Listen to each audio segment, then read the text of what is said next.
The views and opinions expressed on America's Workforce Union podcast and its digital media channels are solely those of the speakers and do not necessarily represent the views and opinions of the producers or sponsors.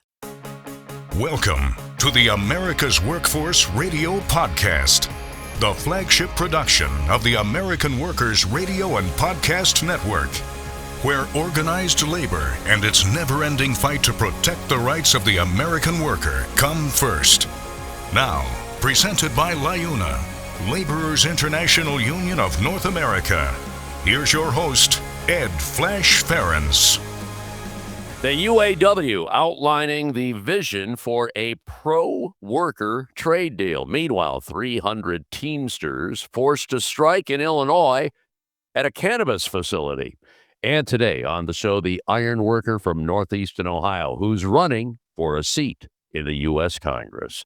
Welcome to the Tuesday, June 30th edition of America's Workforce, where we are available on at least 5 platforms. That includes YouTube, Apple Podcasts, iHeartRadio, Spotify, and Pandora. Brian Poindexter will be our featured guest on the show today. No stranger to America's Workforce. We talked to him a couple of months ago. This was before the May primary in Ohio, and there were 8 people.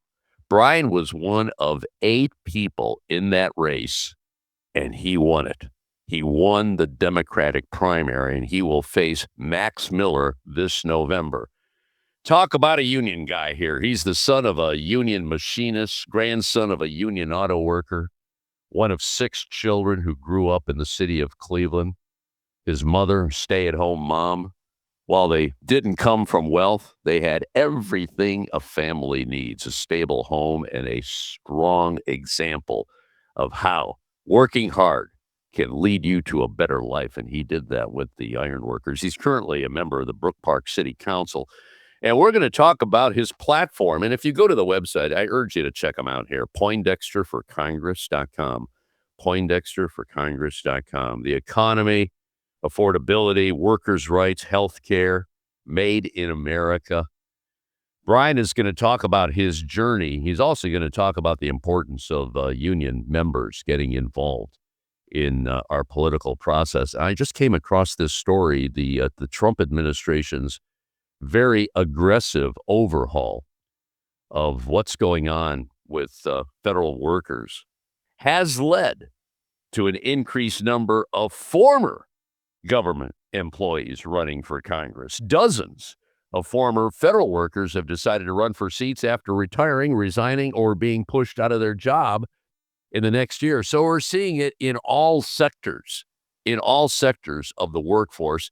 And Brian is no stranger to that, and he's going to tell his story right here on America's Workforce. Now, a brief look into the world of labor. This segment brought to you by Boyd Watterson Asset Management. You can find more at boydwatterson.com. In a new white paper, this is a process where people get together and share ideas. They call it a white paper, and this is what the UAW has done. And I urge you to go to the website to read this. It's called Trade and the American Dream, NAFTA and the USMCA and the Future of the Working Class. The auto workers are outlining a bold new vision for a pro-worker trade policy, which we certainly do need. Sean Fain is president of UAW. This is what Sean said. There is no way back to the American dream without undoing the damage of NAFTA and its successor, the USMCA. There's no future for the U.S. working class that does not address the free trade disaster. Progressives and working class allies need to understand that trade is at the heart of the rise of global authoritarianism, wealth inequality, and the political weakness of the working class. He goes on to say the moral vision of a society where working class people reclaim their dignity relies on reining in the rising billionaire dictatorship. He goes on to say NAFTA and similar trade agreements are the social contract as written by multinational corporations. And you know what? It's time we rip it up and start over and take back the American dream. Let's just look at some of the bullet points here on what the UAW is trying to accomplish. Build here, sell here.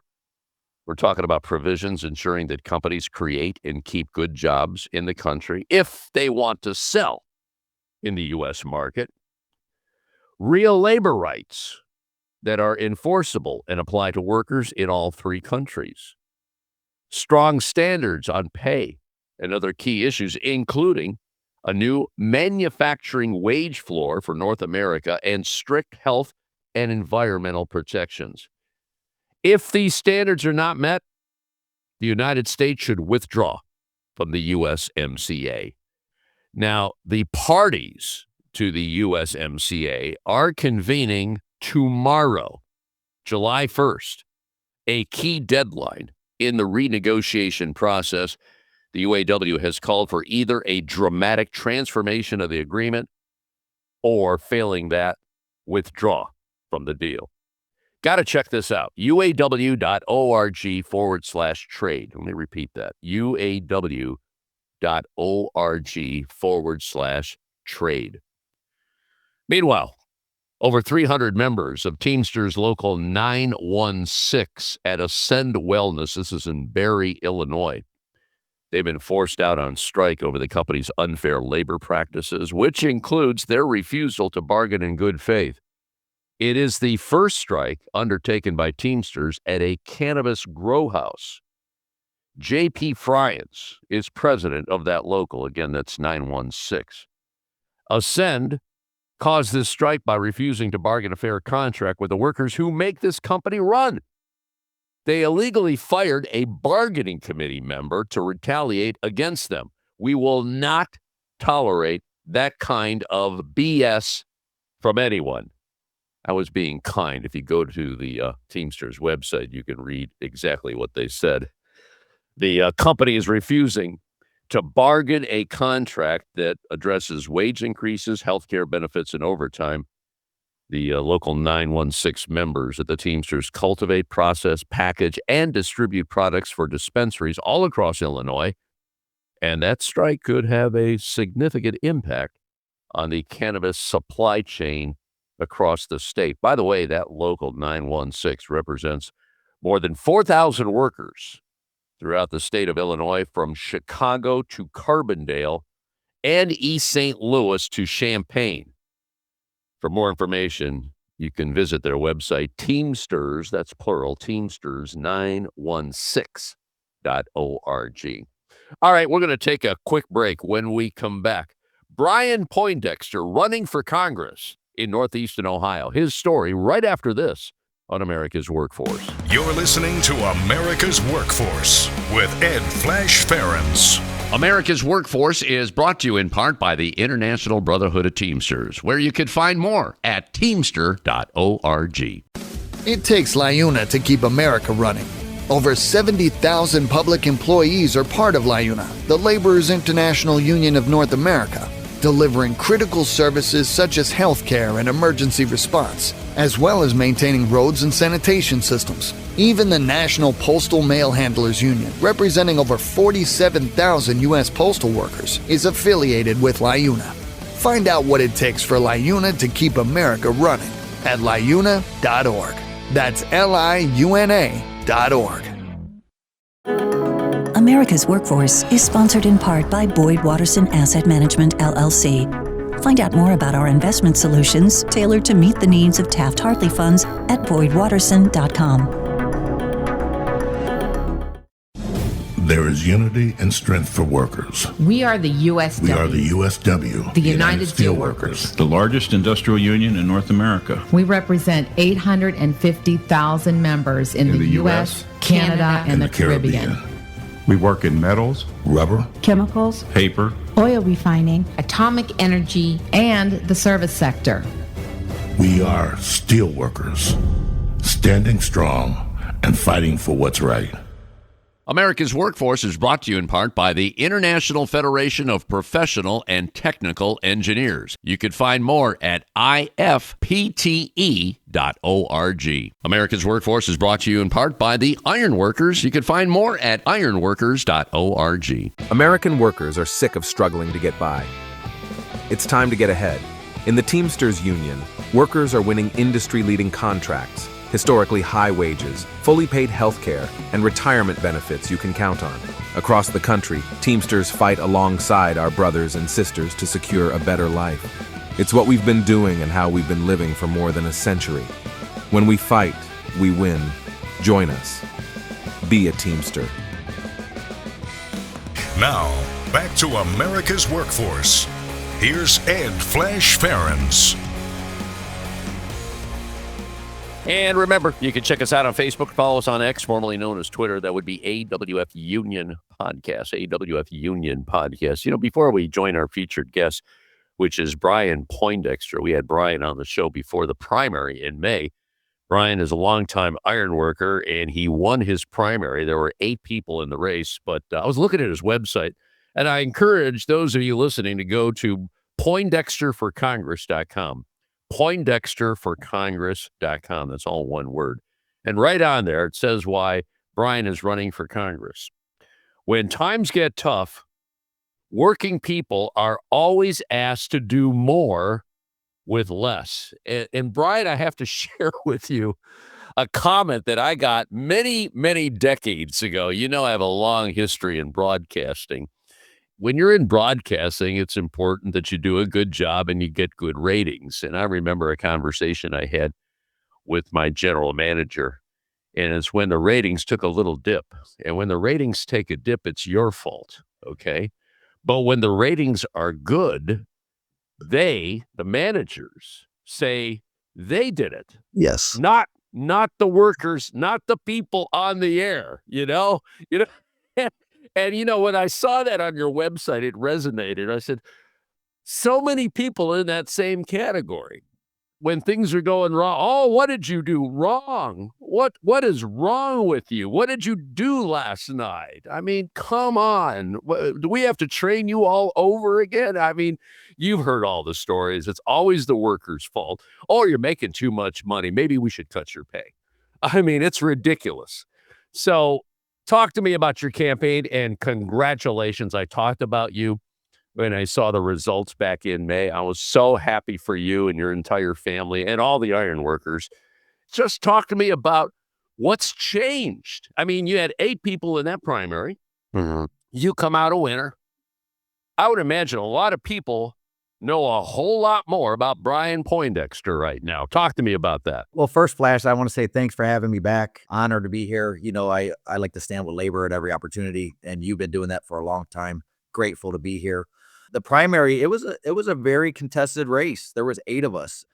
You know, there were some good candidates in there. You know, we had a former gubernatorial candidate. We had an attorney. We had an educator. You know, the whole spectrum of the Democratic Party was really on display in the primary. And I think people saw in me the right person for this time, right? Like you had mentioned, working people, we are always asked to do more with less.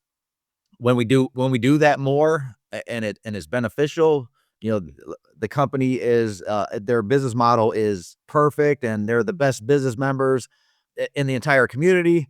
But when things are going bad, we're expected to step up and do that. But I think people are ready for a working person in Washington. I've heard it my entire life, every job I've ever had, whether it was in the machine shop, whether it was running, trucks over the road, whether it was as a union ironworker. People have always said we need somebody who understands what we're going through in Washington. And, you know, I decided to step up and answer the call, and people responded by voting for us in the primary. We had a commanding victory. We secured almost 38% of the vote in an 8-way race. That's incredible.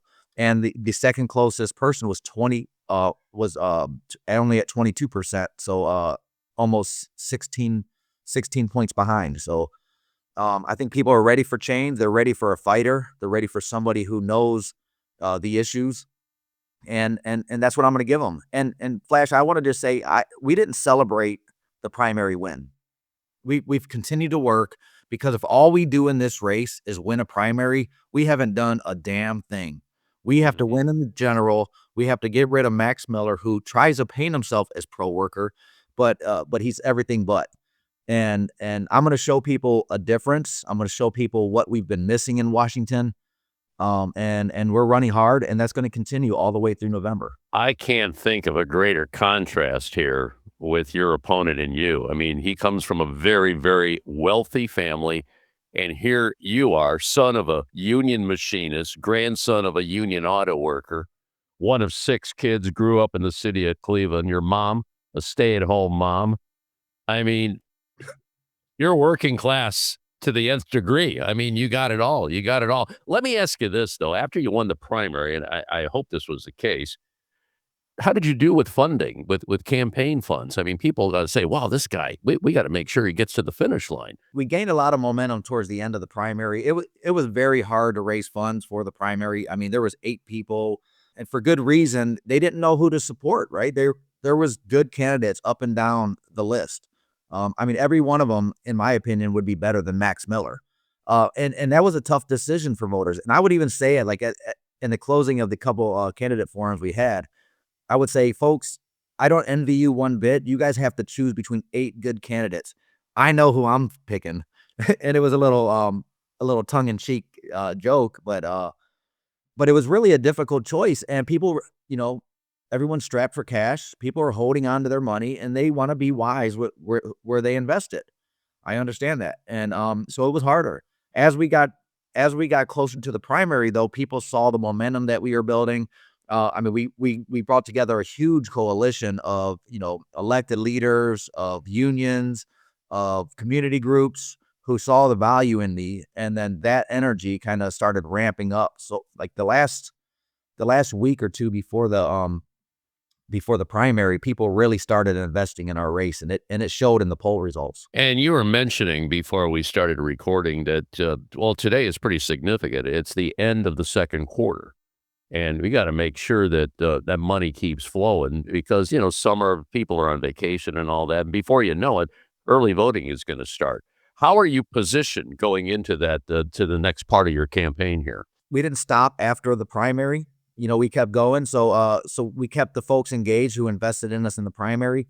But yeah, today is a very important deadline. This is the most critical reporting period of the entire cycle, because the next reporting period is later, closer to the election day, and most people have their minds made up by that point. So if we can show a really strong second quarter report in fundraising, and make no mistake, we're never going to be able to outraise Max Miller, right? He can pick up the phone, he can call his donors and super PACs, get all the dark money flooding in. We're never going to be able to compete with them. We don't have to. All we need to do is raise enough to get our message out, because our message is what people in this country have been yearning for so long. And that's putting workers first for a change. Investing in better wages, better health care, securing our retirement. I mentioned, I actually gave a shout out to Senator Bernie Moreno, Republican senator, who is standing side by side with fellow Democrats to shore up Social Security. I think that's a huge issue that's always on the cusp of disaster, and it's something that doesn't have to be. If we have the resources to fight for those messages, those are uniting issues. Those are issues that are not partisan.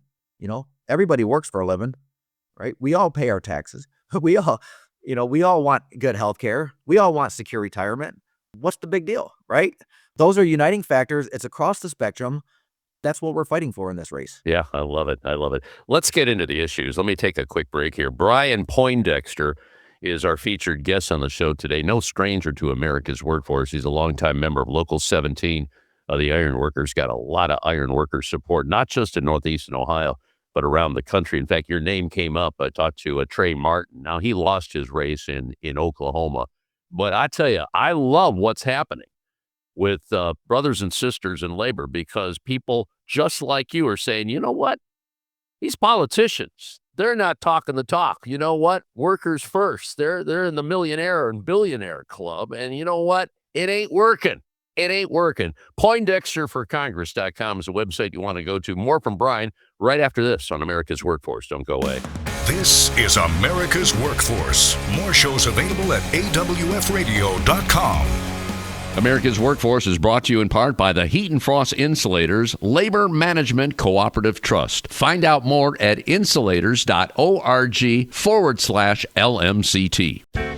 Hire union musicians. Call Music Talent of Cleveland at 216-881-1802. Call Music Talent of Cleveland as your dependable source for professional musicians in Northeast Ohio. Union musicians add harmony to weddings, elegance to parties, and uplifting music for all events. Music Talent of Cleveland contracts solo and ensemble musicians as well as bands and orchestras for single engagements. So hire union musicians. Call Music Talent of Cleveland today. 216-881-1802. This segment of the show is brought to you by the Brotherhood of Maintenance of Way Employees Division of the International Brotherhood of Teamsters. For more information, please visit bmwe.org. America's Workforce is brought to you in part by the Communication Workers of America. You can find more at cwa-union.org. The Ironworkers Great Lakes District Council, consisting of 8 ironworker local unions in West Virginia, Pennsylvania, Ohio, and Michigan. We build the skylines and bridges along the Great Lakes. With more work than ever before, the Great Lakes District Council is actively searching out the next great ironworker, whether it's building the next Intel plant or constructing a bridge to safely connect our great cities along the lake. So join the Ironworkers Great Lakes District Council today. Find out how and learn more about the council by visiting iwdistrictcouncil.com. America's Workforce is brought to you in part by the United Steelworkers. You can find more at usw.org. America's Workforce is presented by the Laborers International Union of North America. Feel the power right now at liuna.org. Are you an experienced mechanical insulator looking to take your career to the next level? Insulators Local 50 in Central Ohio has steady work for a number of years. Insulators Local 50 offers a total wage and benefits package that can't be beat. It's not just the competitive wages. Local 50 also provides medical, vision, and dental insurance with no paycheck deductions for you and your family. Don't miss out on the chance to secure your future. Join us at Insulators Local 50. Earn great pay and the best benefits. Visit insulators50.com/AWF50 to fill out the online form, and a Local 50 representative will call to begin the process. Now, back to Ed Flash Ferens with America's Workforce. And don't forget, you can check us out on at least 5 platforms. That includes YouTube, Apple Podcasts, iHeartRadio, Spotify, and Pandora. And when you get an opportunity, here's what you do. Just sign up and receive our shows on a regular basis and give us a rating. Always appreciate those 5-star ratings. We also appreciate you keeping America's Workforce the #1 union podcast for 3 years in a row. You miss a show, just go to awfpodcast.com. Our featured guest today is Brian Poindexter, member of Local 17 of the Ironworkers Union, part of the Great Lakes District Council, one of the many proud sponsors of America's Workforce. We appreciate that. I want to get into the issues here. And you mentioned something in the first part of the conversation here on the show about Social Security. That's something we've been talking about a long time. And what happened here, and that was a surprise to me, honestly. Bernie Moreno, staunch conservative, uniting with the Democrats. I believe Elizabeth Warren was one of them, about scrapping the cap, because right now I guess it's like $184,000, something around that figure. And after that amount, you don't pay into Social Security. So if we would raise that, it would strengthen Social Security, because right now, starting in 2033, anybody on Social Security is going to see a pay cut to the tune of around 22-23%. That's a chunk of money for a senior, especially on fixed income. So you know what that tells me? It tells me Democrats and Republicans can work together. That is the important thing here. That message, I think a lot of people in America have given up on that. I'd like to hear your comments on that, because, one party rule, it doesn't work. It doesn't work. You got to work together. And if you could just elaborate, I see a smile on your face, Brian. I mean, it's so important. And so many people are fed up with the parties. The independents are going to control things in November. You know that.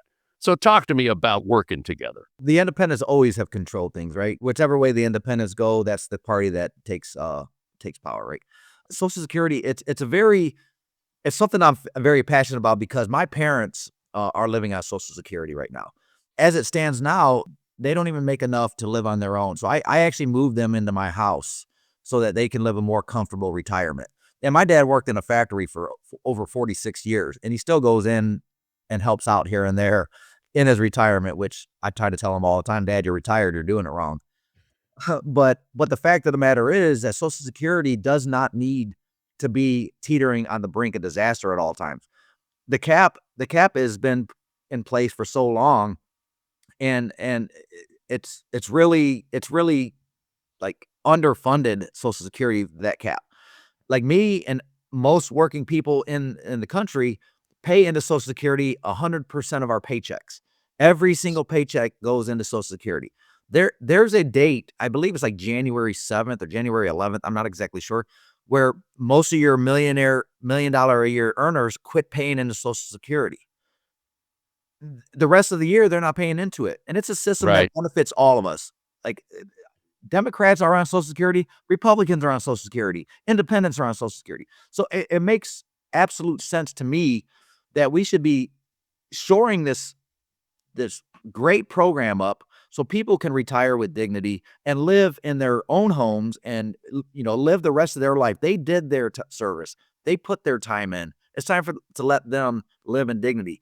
And I want it to be there for when I get there and you get there and my kids. I want it to be there when my kids get there. We can do that very simply by removing the cap, and they can't even estimate how long it would be solvent for, because it would be that strong of a move, right? And not only can we make it solvent for the foreseeable future, but we could also increase benefits to folks who haven't had an increase in Social Security in so long. The cost of living adjustments they've made to Social Security over the past decade or so have been meager at best, have not kept up with inflation, have not kept up with the cost of gas. I mean, we see gas right now. Seniors still drive. The last time I checked. To me, it makes sense. And again, it's another one of those issues that is not a partisan issue. This is something that all working people need, all Americans need Social Security at one point in their life. And, I'd be happy to stand with somebody like Senator Bernie Moreno or whoever. And about working together, Democrats and Republicans, there's a saying, we're both wings of the same bird, right? We have to be able to work together. If a bird had only one wing, it wouldn't fly very well, right? We want to soar in this country. And I have experience of working with Republicans.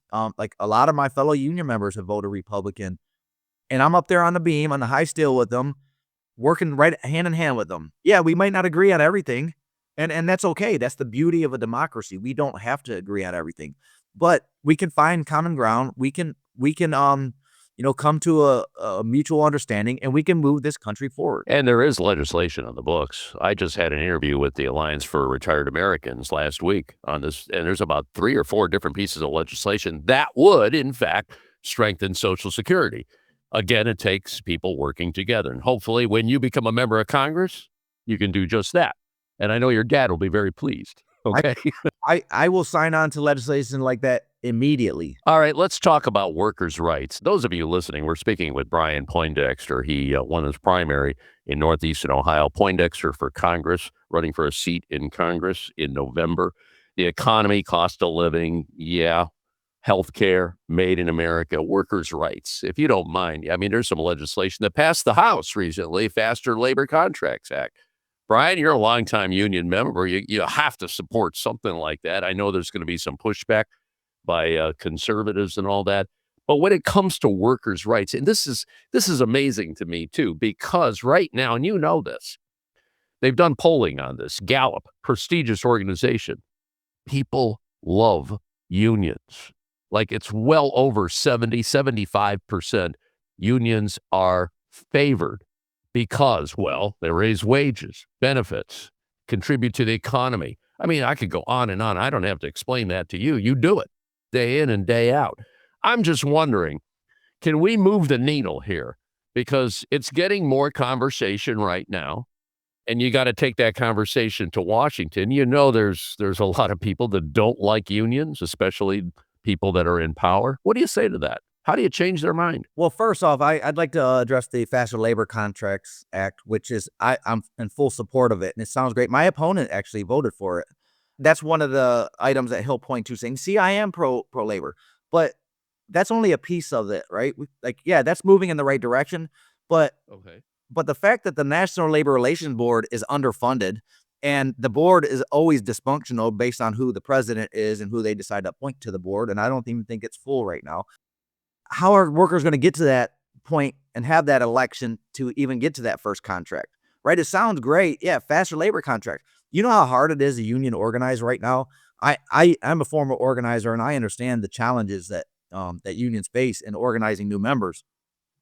And it's a very big challenge because of the issues leading up to getting that first contract. We need to fix that too. You know, I happen to be in the 75% of people who love unions. It changed my life. I didn't get in until 27 years old. So I had a long history to compare it to once I became a union member. And that's why I became an organizer, because I wanted other people to enjoy the wages and benefits that I have. You know, and the favorability is going up because, you know, people are, you know, you can only be told rhetoric for so long. Eventually your eyes catch up to to what your heart feels. You know, when you see that, like, union members are more stable in their homes and you know, can afford to do things with their families and stuff like that, you start saying, hey, I want some of that too, right? So people are, like, you know, coming back around to unions. I know we wasn't very favorable in the 80s and 70s and 80s. You know, there were some things that, you know, was in our past that, you know, weren't great for unions, but we've done, you know, unions have taken a conscious effort to really lift working people up, to change our image, to be like, no, we're not that union thug of back in the 70s and 80s. We are actually people in your community who are fighting for you and hoping that you join us, you know. And we're seeing that play out. Like, I would never in a million years have had an opportunity to run for this office had my union not supported me, had my community not rallied around me because I am a union member. You know, it's just, to see it come back in my lifetime full circle is it's incredible. And I'm going to do everything I can to make sure that unions are represented well in this run. And I'm hoping, one of the main reasons why I got in this race was, yeah, I want to win and I want to fight for workers, but also I want to inspire other people who are like me, who are probably smarter than I am and probably speak better than I do. You know, I want to empower them to say, hey, if I can do this, you can do this too. We should also point out that Brian Poindexter is currently a councilman in Brook Park, Ohio, which is the future home of the Cleveland Browns. I know you really worked hard on that. And this is the important thing too. The fact that it's going to be in Brook Park, it's going to be 100% union, I'm hearing, or pretty close to it, something like that. It will be covered under a project labor agreement, yes. And that's because of what you did in Brook Park with the council there and the mayor, correct? Oh yeah, yeah. We have a good team on council. All of them are, you know, pro-union. All of them are, you know, we have a good relationship with our mayor too. I know that a lot of cities that's not always the case, and it wasn't always the case in Brook Park. But we really have a strong team of people who, you know, we have our disagreements, but we do it in a way that they're productive disagreements. We find that common ground. We find the things that we all support, and we really push those issues. And when the Browns were thinking about moving to Brook Park, we opened the door for them and said, hey, look, this is a good town. This is a town full of hardworking people, and we support unions, and the Browns are on board with that. And you know, we're happy to welcome them in Brook Park. I know a lot of people are you know, contentious about the way it's funded and all this, but, you know, and, you know, ideally, would I want the Hasms to pay for it 100%? Yes, but we can fight for the world we want to live in while living in it how it exists now. And nobody across the country pays. The owners don't pay for it, right? But Yeah. they are coming in with $1.7 billion of private money, and they're going to turn it over after construction to the public entity. So I think Brook Park's going to do all right in this. And if we weren't going to do all right, I would absolutely not support it. It's going to create 6,000 trades jobs. I mean, and then after the construction, there's going to be a potential for 6,000 more jobs. And these are going to be all good paying jobs. And it's going to bring vibrancy back to an area that's been desolate for so long. I'm very excited about it. I think it's great for not only Brook Park, but our entire region. To your point, Brian, lots of good jobs. You mentioned 6,000 jobs, most of them union jobs, and we certainly like that. One more question for you before we button things up. Gerrymandering, you know how that has played in America, not just in your district. And I don't know what they did in the district that you're running, but what can you tell us right now? Obviously, that's going to be a challenge for you. What do you think? They drew this map in my district for to protect Max Miller, but they accidentally drew a perfect map for me. I'm right from the heart of the district.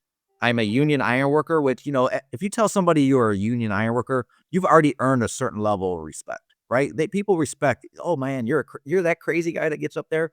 No, I'm not crazy. I just know that it's a vital service for our community, right? Hopefully I've been building on that respect level that I've already been gifted by just being the union ironworker, right? And I feel I have, you know, I'm engaged with all parts of the community, all parts of the district. And the one thing that unites our district, right? We got Westlake to the north, we got Ashland County to the south, we got Solon to the east, 3 different types of communities. But the one thing that unites the whole district is everybody works for a living.